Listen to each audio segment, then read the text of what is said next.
We're going there. Oh my God. Perez Hilton here, and one of the things amongst many that makes the Justin Baldoni and Blake Lively telenovela so compelling is that there are countless players involved.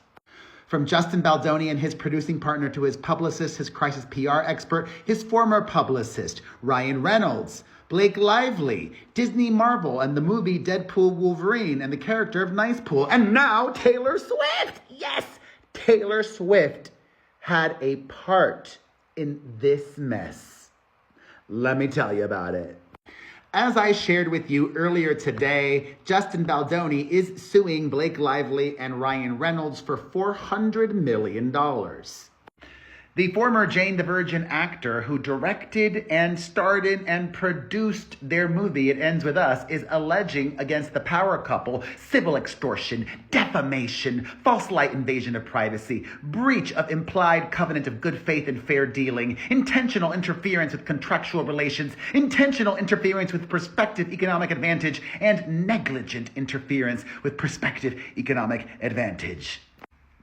I explained all of those allegations and what they mean in my earlier video. Check that out if you haven't seen it yet. But in this lawsuit, Baldoni is adamant that no sexual harassment took place on the set of their movie, and that was just an attempt by Blake Lively and her husband to get control of his movie, which they did.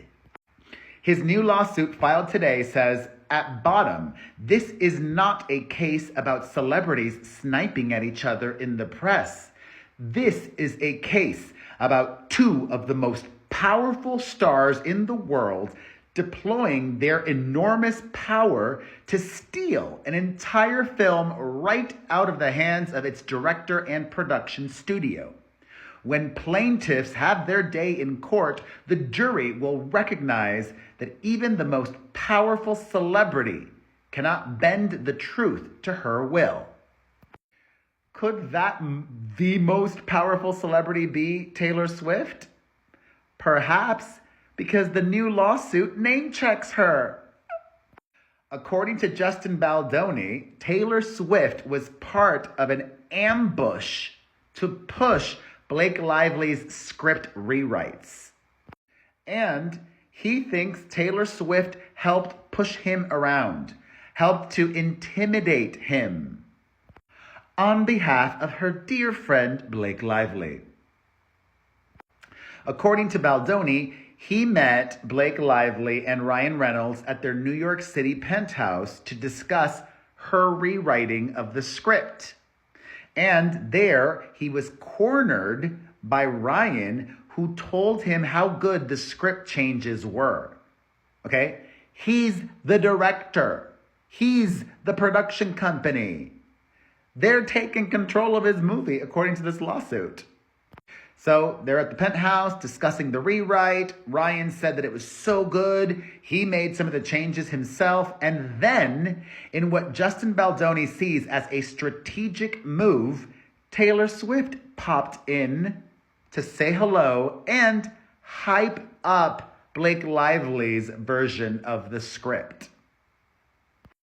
Ultimately, he argues that Blake and Ryan pushed for more and more control, just as he notes in the suit Ryan did with the Deadpool franchise. And they used their powerful friends as a PR campaign and ultimately this fake sexual harassment accusation to get their way. Baldoni also accuses Blake Lively's PR team of using texts from his former publicist to concoct a false narrative that he was running a smear campaign. He adamantly denies that.